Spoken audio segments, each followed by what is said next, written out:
Hi everyone.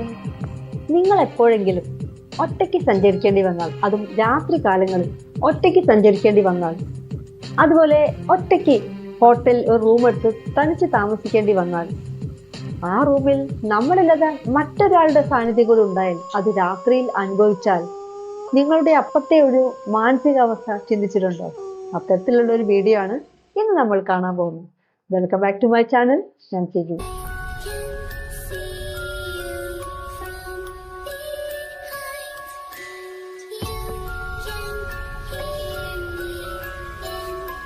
നമ്മൾ പറയാൻ പോകുന്നത് മാളുവിന്റെ കഥയാണ്. അവളുടെ വീട് കുട്ടനാട് ഭാഗത്തായിരുന്നു. ഒരു ഉൾഗ്രാമത്തിലായിരുന്നു അവൾ താമസിച്ചിരുന്നത്. ഒരു പഴയ ഒരു കോവിലകമായിരുന്നു അവളുടെ വീട്. അങ്ങനെ അവൾക്ക് ജോലി കിട്ടുന്നു. അങ്ങനെ ആ ഒരു ഉൾഗ്രാമത്തിൽ നിന്ന് ടൗണിലേക്കാണ് അവൾ വന്നത്. അവളുടെ കമ്പനിയിൽ അവൾക്ക് സ്റ്റേയോ അക്കോമഡേഷനോ ഒന്നും ഇല്ലായിരുന്നു. അതുകൊണ്ട് തന്നെ സ്റ്റേ അവൾ ഒരുപാട് അന്വേഷിച്ചു, പക്ഷെ എങ്ങും കിട്ടിയിരുന്നില്ല. അങ്ങനെ ഇരിക്കുമ്പോഴാണ് ഒരു അപ്പാർട്ട്മെന്റിൽ കുറച്ച് റെന്റ് കൂടുതലാണെങ്കിൽ പോലും കിട്ടിയത്.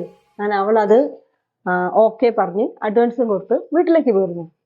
2 ദിവസത്തിന് ശേഷമാണ് അവൾ ജോലിക്ക് ജോയിൻ ചെയ്യുന്നത്. ജോയിൻ ചെയ്ത അന്ന് വൈകുന്നേരം അവളെടുത്ത റൂമിലേക്ക്, ആ ഒരു അപ്പാർട്ട്മെന്റിലേക്ക് അവൾ എത്തുന്നു. പക്ഷേ അവൾ തീർത്തും നടുങ്ങി പോണ ഒരു സീനാണ് കണ്ടത്. കാരണം ആ ഒരു അപ്പാർട്ട്മെന്റിൽ അന്ന് ഒരുപാട് പേരെ അന്ന് കണ്ടിരുന്നു. റിസപ്ഷനിസ്റ്റ് ആയാലും വന്നു പോകുന്നവരാണ്, അവിടെ സ്റ്റേ ചെയ്യുന്നവരാണെങ്കിലും പല പല ആളുകൾ ഉണ്ടായിരുന്നു. പക്ഷെ അന്നേ ദിവസം ഒറ്റ ആളുകൾ പോലും ഉണ്ടായിരുന്നില്ല. എങ്ങു നോക്കിയാലും ഒറ്റ മനുഷ്യരെ പോലും കാണുന്നില്ല. എന്തുകൊണ്ടായിരിക്കും ഇങ്ങനെ? പിന്നീട് അവൾ അതൊന്നും ആലോചിക്കാനുള്ള ടൈമില്ല. അവൾ ആകെ ടയേർഡായിരുന്നു.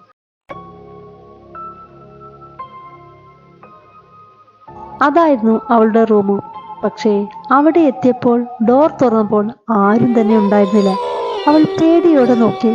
എന്തുകൊണ്ടായിരിക്കും ഇങ്ങനെ? താഴെയാണെങ്കിലും ആരും തന്നെ ഇല്ല. ഇനിയിപ്പോൾ എന്തു ചെയ്യും? കാര്യം ചെയ്യാം, അടുത്ത ഫ്ലോറിലൊക്കെ ഒന്ന് നോക്കിയാലോ. അവൾ മറ്റൊരു നമ്പർ ഞെക്കി. അവിടെ ചെന്ന് നോക്കിയപ്പോൾ സ്ഥിതി അത് തന്നെ. ആരും തന്നെ ആ ഫ്ലോറിലും ഉണ്ടായിരുന്നില്ല. അവൾക്ക് നെഞ്ചെടുപ്പ് വർദ്ധിക്കാൻ തുടങ്ങി. ഈ ഒരു അപ്പാർട്ട്മെന്റിൽ തന്നെ താൻ ഒരാളെ ഉള്ളൂ. എന്താപ്പത്? അവൾക്ക് ഒന്നും മനസ്സിലായില്ല. പേടിയോടെ അവൾ വീണ്ടും ലിഫ്റ്റ് അടിച്ചു. ഏറ്റവും മുകളിലത്തെ നിലയിലൊന്ന് നോക്കാം. അവൾ അതിന് ചിന്തിച്ച് ആ ഒരു നമ്പർ പ്രസ് ചെയ്യാൻ പോകുമ്പോഴാണ് പെട്ടെന്ന് ബാക്കിൽ സൗണ്ട് കേട്ട് അവൾ തിരിഞ്ഞു നോക്കിയത്. തൻ്റെ അടുത്ത് ആരും നിൽക്കുന്നത് പോലെ അവൾക്ക് തോന്നി. പക്ഷേ അവൾ തിരിഞ്ഞു നോക്കിയപ്പോൾ അവിടെ ആരും തന്നെ ഉണ്ടായിരുന്നില്ല. മൊത്തത്തിലാകെ ഒരു പേടി അവളെ ബാധിക്കാൻ തുടങ്ങി. ഏറ്റവും മുകളിലത്തെ 12ാം നിലയിലും ആരും ഉണ്ടായിരുന്നില്ല. അതോടുകൂടി പേടി അവൾക്ക് വർദ്ധിക്കാൻ തുടങ്ങി. ഇനിയിപ്പോൾ തൻ്റെ റൂം 12ാം നിലയിലേക്ക് തന്നെ പോകാം. അവൾ 12 ഞെക്കി. അപ്പോഴാണ് ഒരു സൗണ്ട് കേട്ട് അവൾ തിരിഞ്ഞു നോക്കിയത്.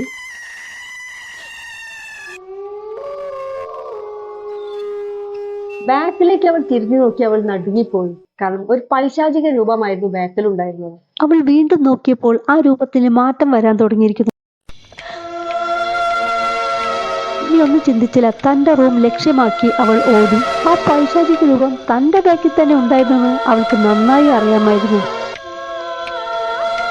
അവൾ റൂമിന്റെ ഫ്രണ്ടിലെത്തിയപ്പോൾ ഒരു കൈ അവളുടെ ഷോൾഡറിൽ അമർന്നു. അവൾ എങ്ങനെയൊക്കെയോ റൂമിന്റെ ഡോർ തള്ളി തുറന്ന് ഉള്ളിൽ കയറി ഡോർ അടച്ചു. റൂമിലെത്തി അവൾ കട്ടിലിരുന്നു. മൊത്തത്തിൽ അവൾക്ക് ബോധം മറിയുന്ന ഒരു അവസ്ഥ തന്നെയായിരുന്നു. എപ്പോഴും അവൾ ഉറങ്ങിപ്പോയി. ഒരു ഉറക്കം കഴിഞ്ഞപ്പോഴാണ് തന്റെ ബെഡിൽ ആരോ ഇരുന്ന് കരയുന്ന സൗണ്ട് അവൾ കേട്ടത്. അവൾ എണീറ്റ് തല ഉയർത്തി നോക്കിയപ്പോൾ തന്റെ ബെഡിന്റെ ഒരറ്റത്ത് ആരോ ഇരിക്കുന്നു. അതും ഒരു സ്ത്രീ. ഇവരെങ്ങനെ എന്റെ റൂമിലെത്തി? താൻ റൂം ലോക്ക് ചെയ്തതാണല്ലോ. എന്തുകൊണ്ടാണ് തന്റെ ബെഡിലിരുന്ന് ഈ സ്ത്രീ കരയുന്നത്? അവൾ ചിന്തിച്ചു.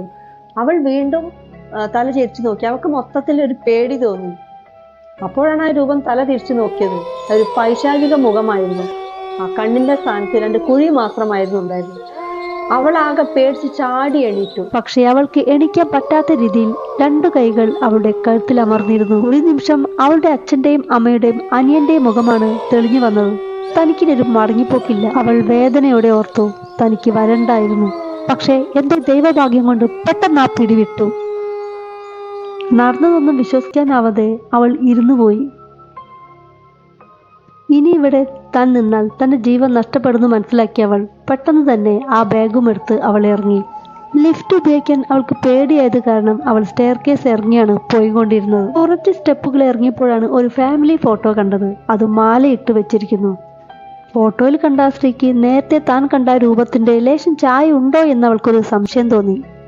അവൾ തിരിഞ്ഞു നടന്നപ്പോൾ ആ 3 രൂപങ്ങളും ബാക്കിൽ തന്നെ ഉണ്ടായിരുന്നു. എവിടുന്നോ കിട്ടിയ ഒരു ധൈര്യത്തിന്റെ പുറത്ത് അവൾ വീണ്ടും ലിഫ്റ്റിൽ കയറി ഗ്രൗണ്ട് ഫ്ലോറിൽ വിരലമർത്തി. അവൾ നേരെ സെക്യൂരിറ്റി റൂമിലേക്ക് നടന്നു. പക്ഷേ ആ റൂമിൽ അവിടെ ആരും ഉണ്ടായിരുന്നില്ല. അവിടെ ഒരു പേപ്പർ ഇരിക്കുന്നത് കണ്ടു. അവൾ ആ പേപ്പർ എടുത്തു. അവൾ നടുങ്ങി തെറിച്ചുപോയി. ആ ഒരു ന്യൂസ് പേപ്പറിൽ ഫ്രണ്ടിൽ തന്നെ അവളുടെ ചിത്രമായിരുന്നു. ഇന്നലെ വൈകിട്ടുണ്ടായ ബൈക്ക് ആക്സിഡന്റിൽ യുവതി മരിച്ചിരിക്കുന്നു. ആ ഒരു ഫോട്ടോയും കണ്ട് അവൾ നടുങ്ങി തെറിച്ചു നിന്നു. അപ്പോൾ താനാണോ മരിച്ചത്? താൻ മരിച്ചവരുടെ ലോകത്തായതുകൊണ്ടാണോ ഇവിടെ കയറി വരുമ്പോൾ ആരും തന്നെ കാണാതിരുന്നത്? ഇനി എന്ത് ചെയ്യണമെന്ന് അവൾക്കറിയില്ലായിരുന്നു. അപ്പോൾ ഈ വീഡിയോ നിങ്ങൾക്ക് ഇഷ്ടമായി ഞാൻ വിചാരിക്കുന്നു. അപ്പോൾ ഇഷ്ടപ്പെട്ടവരെല്ലാവരും ഒന്ന് ലൈക്ക് അടിച്ചൊന്ന് സപ്പോർട്ട് ചെയ്യണേ. എന്നാൽ നമുക്ക് അടുത്തൊരു പുതിയ വീഡിയോ നമുക്ക് വീണ്ടും കാണാം. ബൈ.